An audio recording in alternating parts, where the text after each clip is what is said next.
Hello everyone, my name is Shamik Sarkar and I'm a PhD student at the University of Utah working with Dr. Sneha Kasera. Today I am going to talk about our work, LOCUS, Learning-Based Localization Using Crowdsourcing. Localization of an RF transmitter is a fundamental requirement in wireless and mobile networks, for example, in location-based services. Further, localization can locate sources of malicious behavior, for example, wireless jammers. With these factors in mind, we consider a generalized localization framework where the transmitters can be mobile and they can modify their transmit power. For localizing such transmitters, placement of static receivers over wide areas is not possible. Instead, ad hoc crowdsourcing, where a large number of receivers are recruited at different times and locations, offers a more practical approach. With ad hoc crowdsourcing, the RF environment can be dynamic and it can vary significantly from one area to another. The peculiarities of the RF environment cannot be incorporated into a radio wave propagation path loss model. One effective way of overcoming this limitation of path loss models is to use machine learning.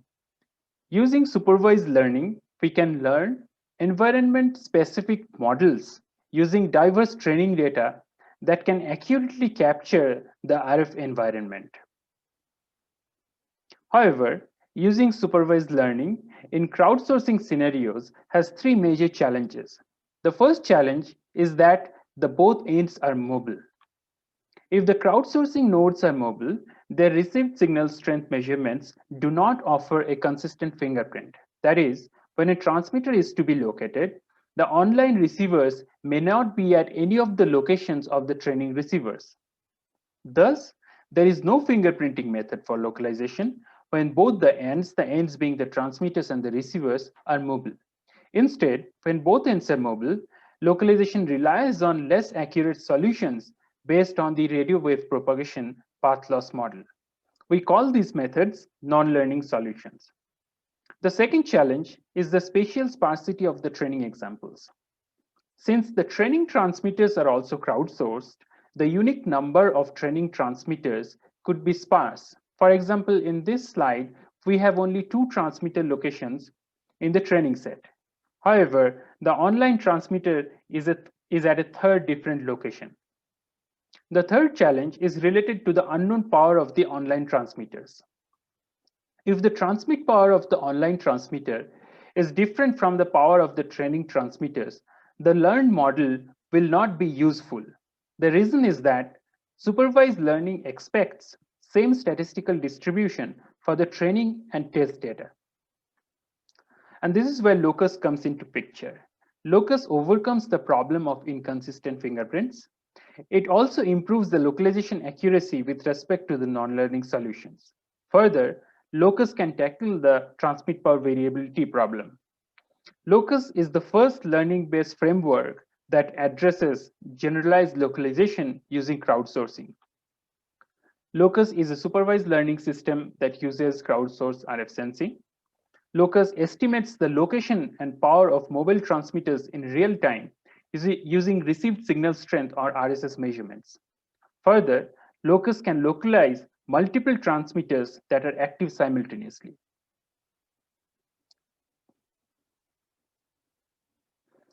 Our crowdsourcing model is shown in this slide. The crowdsourced nodes are managed by a central controller. During data collection, the controller operates one of them as transmitter and the remaining ones as receivers.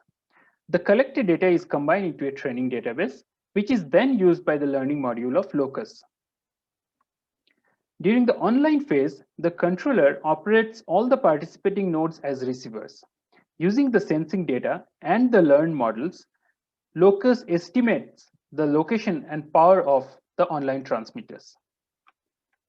Now let us get into the details of LOCUS. We decouple the problem of localizing a transmitter with unknown power into 2 problems. 1, predicting the power of a transmitter at an unknown location, and 2, localizing a transmitter with known power. We first explain the localization of a transmitter with known power, then we will explain how we estimate the transmitter's power. For our learning-based localization, we first tackle the both ends are mobile problem using RSS interpolation. We eliminate the receiver's mobility by interpolating the measured RSS values to a set of static virtual receiver locations. The interpolated RSS values offer consistent fingerprints, and thus they can be used as features for learning and prediction. We propose two approaches for emulation of virtual receivers: interpolation at fixed virtual receiver locations and interpolation at variable virtual receiver locations. For brevity, we call them IFVR and IVVR. The example on this slide explains our emulation approaches. We have two training entries for t equals to 1 and 2, and one online entry for t dash equals to theta. With IFVR, that is interpolation at fixed virtual receiver locations, we first determine a set of fixed locations shown as the black triangles. Then, for both the training and online entries, we interpolate the RSS field to the locations of the black triangles. With IVVR, that is interpolation at variable virtual receiver locations, we first divide the area into a rectangular grid. For example, here the grid size is 2 cross 2. Then we interpolate the RSS values in the training set to the grid centers, shown as the black triangles. In the online phase, we trim the training entries based on the online receiver's locations. For example, in this slide, both the trim training entries have black triangles where the online dots, red dots are present. The high-level message of this slide is that we are eliminating the receiver's mobility by interpolating the measured RSS values to the locations of the black triangles.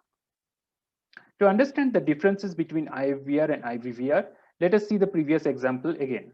Recall that F is for fixed and V is for variable. After RSS interpolation, the next task is to learn the localization function that will predict the online transmitter's location. With IFVR, LOCUS learns the localization function L only once during the training phase. On the other hand, with IVVR, LOCUS relearns the localization function for every prediction. In this case, LOCUS learns repeatedly to reduce dependence on RSS interpolation.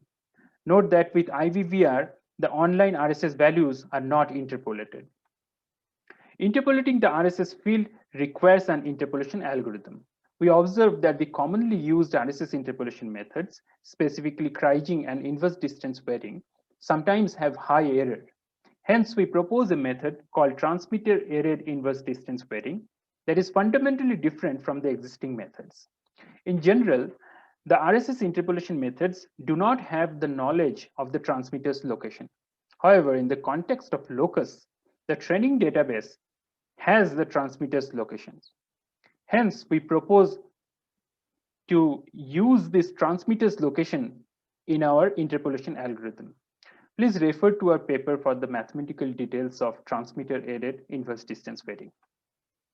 After dealing with the both ends are mobile problem, the next step is to learn the localization function. The localization function is learned based on the interpolated RSS values. Hence, it is oblivious to the receiver's mobility. Once the localization function is learned, it can predict the locations of the online transmitters.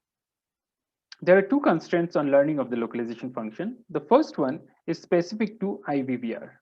With IVVR, that is with variable virtual receiver locations, the localization function is learned repeatedly. Thus, to ensure near real-time continuous operation of LOCUS, this learning must be fast. The second constraint is related to the spatial sparsity of the training examples that we have already explained in the beginning. The localization must be general enough to tackle the spatial sparsity of training examples. For the localization algorithm, our first choice is KNN regression. This method is fast.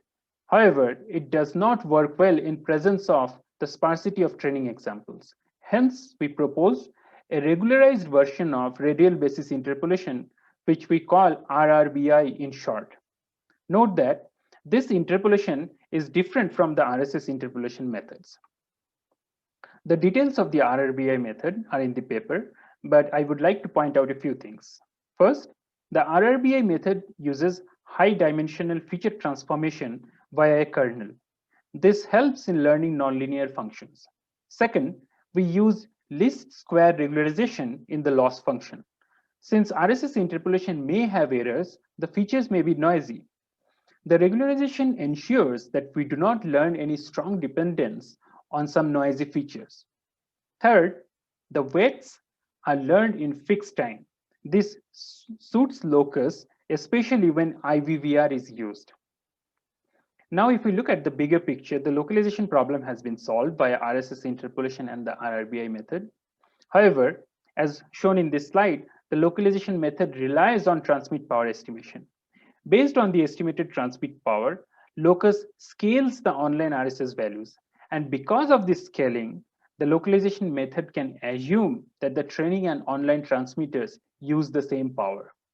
So now we turn our focus to transmit power estimation. As shown in this slide, the transmitter's power must be estimated before the localization. For transmit power estimation, we use the following observation. If the power of a transmitter changes, then the average of RSS measured by the nearby receivers would also change. To explain this, let us consider the example in this slide. Here, the transmitter's power is P1, and the height of the bars represent the relative power. Transmit and receive power are represented by purple and orange bars respectively. Now, if we take the average of RSS measured by the receivers close to the transmitter, we get R1. Let us call this situation case A. Then the transmitter moves to a different location and also changes its power to P2 from P1. The crowdsourcing receivers may have also changed their locations. In this case, the average of RSS measured by the nearby receivers is R2. Let us call this situation case B. Now, comparing case A and case B, we observe that if P2 is less than P1, then R2 will also be less than R1. This observation is true irrespective of the transmitter's location, as long as there are some crowdsourcing receivers close to the transmitter. So based on this observation, we developed the strategy shown in this slide.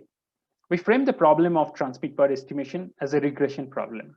We learn a regressor whose input is the average RSS measured by the nearby receivers, and output is the estimated transmit power. We solve this regression problem using support vector machine. However, there is one problem with this strategy.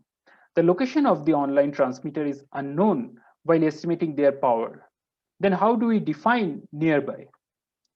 To solve this challenge, we use a simple but effective strategy.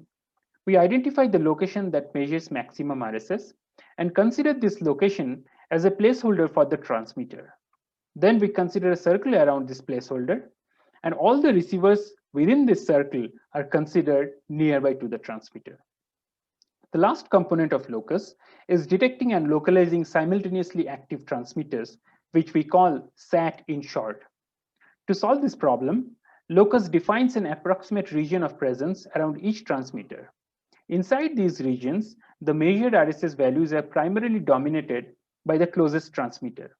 For example, in this slide, the RSS of the receivers inside the left circle are dominated by TX1. By defining the non-overlapping regions of presence, we convert the problem into a set of independent single transmitter localization problems.